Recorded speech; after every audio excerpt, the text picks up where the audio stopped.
Hey YouTube. So I am laying down recording this because as you saw in the title, I had a hospital visit yesterday. So today I am at home and I'm taking it easy.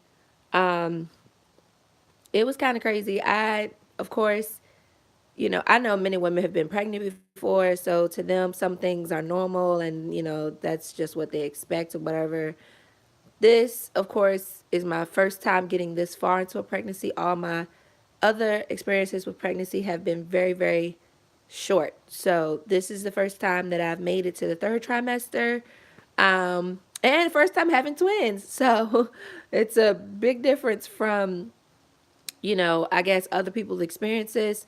Also, there's a big difference between singleton pregnancies and twin pregnancies, and everybody's experience is different. So I had to just kind of put those disclaimers out there first, because I know when I start talking about the situation, um, people may be like, oh, that's common. We've been through that before. Yeah, maybe for you. But again, this is new for me. So, yes. So yesterday around 12:30, I started to I didn't know what they were at first. I had to go to someone else at my job that has had twins and ask what was going on because my stomach was just really, really, really tight. Like it was just like squeezing my whole stomach together, and it felt like the babies were like knotting up or something, and it just freaked me out. So it kept happening. It started around 12:30 yesterday, and then it just continued to happen. It would like release a little bit, excuse me, it will release a little bit, then it would happen again.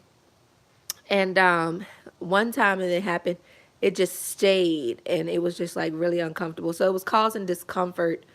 And then every time it would happen, I would have shortness of breath. And I mean, it was crazy. Like, I used to have asthma when I was a kid, and like I kind of grew out of it or something, because it was associated with panic attacks. So kind of grew out of it or whatever. But it kind of reminded me of that because my chest would just tighten up as my stomach tightened up. And so it kind of freaked me out. And then once it kept happening, one of my coworkers advised me to go ahead and call my doctor and tell them what was going on.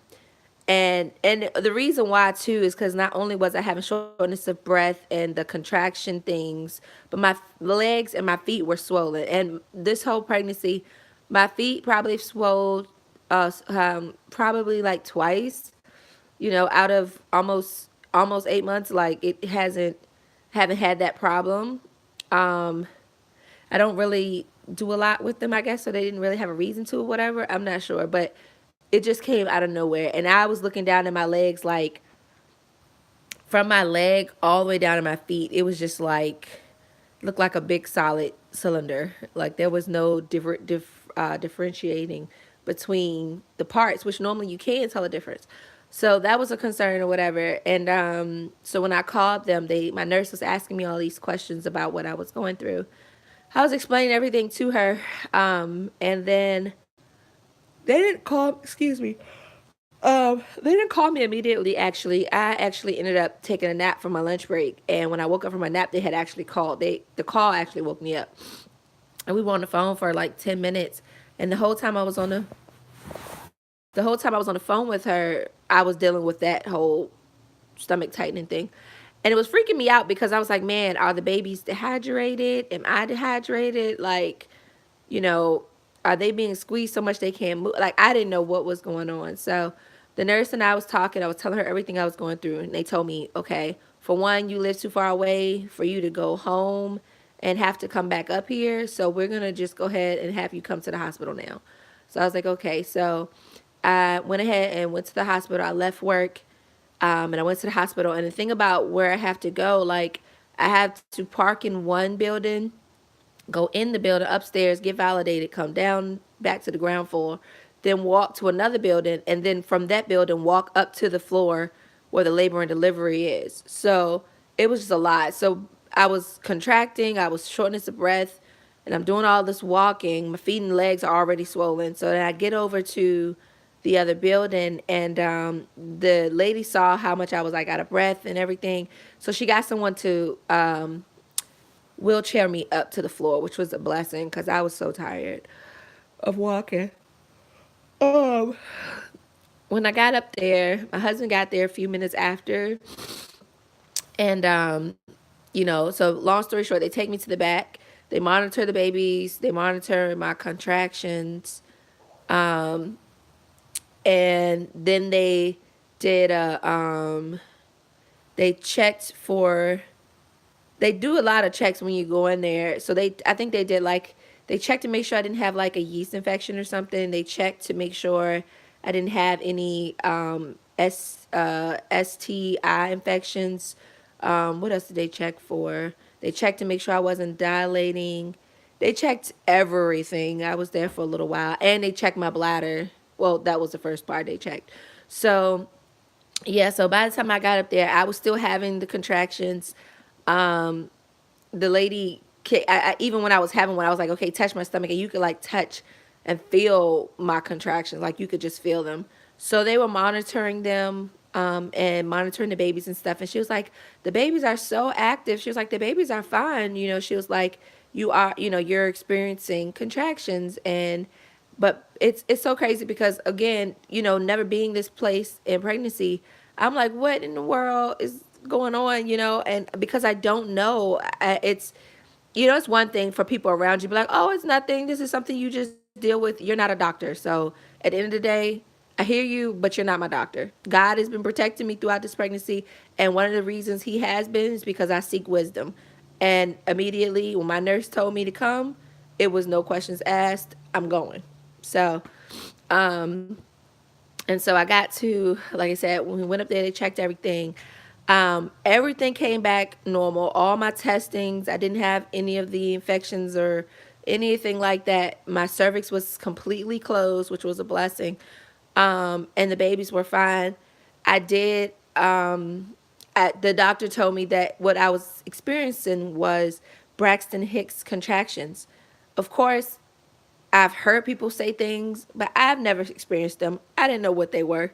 The time that I had when I lost my first pregnancy, it was very dramatic, and that pain was just unbearable. And I don't know how to compare losing a baby to what I was experiencing yesterday. I don't think there is no comparison. So, but what I was experiencing, the nurses and all the doctors came in and told me that I was having Braxton Hicks contractions, and they said even though I was having them, they said that it can start at any point in your pregnancy, and it's just your body's way of preparing for delivery. And so they checked to make sure I wasn't dilated or anything, and I wasn't, which was good. So the contractions wasn't causing anything to happen to my cervix. So they just monitored me a little while longer. And then I was asking them about the shortness of breath part because it would not just like, I wouldn't just have like shortness of breath, like my chest would be tightened as I'm like barely able to breathe. So I was trying to see if there was anything they could give me for that, but they said they couldn't give me anything for it. So I just have to work through it. I'm still kind of having it, but it's not as bad as it was yesterday. So by the time by the time I got home yesterday, it was like 8 o'clock at night. And so this morning, one of the things I asked her about the swelling, she was like, well, the only thing you really can do with the swelling is kind of keep your feet up and rest. So last night I rested. Today when I woke up, I felt so drained from everything that I went through. So I just told my manager that I was going to have to stay at home because I just needed to rest. And really, my body really needed to rest because I didn't get up until like almost 10 o'clock. So I could tell that my body was really tired, and it was just a lot on my body. Like I feel like the contractions and the shortness of breath, those two things combined together, my body was just like, okay, this is new. What's going on? And so I will say today, it's crazy because the contractions, I haven't had any since I've been up this morning. So, I don't know if it was just yesterday, it was just a whole lot. I'm really not sure, but they were literally back to back. I even had them when I got back home, and I couldn't even breathe last night. Like I had to sleep with the windows open so that fresh air could come in the room because I couldn't breathe through my nose. with all of the tightening in my chest and everything, it was just, I just couldn't breathe through my nose. So I literally had my husband to put the fan in the window, and I slept with the window open last night. And it was the best. The room smells like fresh air outside right now, but that's okay. And I probably will sleep with the fan, sleep with the window open again tonight, because it just feels so much better breathing in that fresh air. But yeah, so that was my experience, and it was still a blessing because, like I said, all of everything that they tested me for, everything was normal. I didn't have any of those issues. Um, but now I'm well aware of what Braxton Hicks contractions are. And also, my doctor told me that they can come back. And I just need to know that if they come back and they're harder and I think she said like 4 in 1 hour or something like that, then they want me to come back to the doctor. So I just have to really take it easy now. I have to be very mindful of my body. My husband is like, "You're not doing anything." I have to just be very mindful of my body and what my body is telling me to do. If it tells me to go to sleep, I have to go to sleep. If it tells me that I'm thirsty, I'm hungry, whatever, I just have to do it because, it's really changing and I'm getting really close to the end of the pregnancy. So I have to just, understand that that's what's happening. I gained like 7 pounds in 2 days, which was kind of crazy because, instant weight gain is another symptom for preeclampsia, I think that's how you say it. But I didn't have that. So thank God.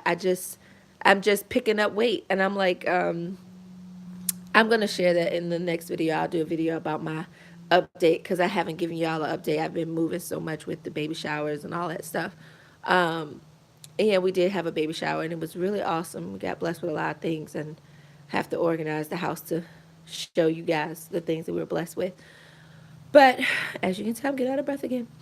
But yeah, so that's what happened. And like I said, today I'm just taking it easy, and I'm trying to listen to my body, try to rest up as much as possible. I am gonna go get me something to eat in a few seconds because I need some food in my stomach. Cause I was so busy resting, I haven't even eaten yet because I was so tired. So, but God is faithful because, like I said, the report could have been anything else, and praise God it wasn't. So I won't complain. But just wanted to update you guys on what I experienced yesterday. And like I said, for some people that may be some norm for them. It just was new for me because I've never been there before. But yeah, that's all. So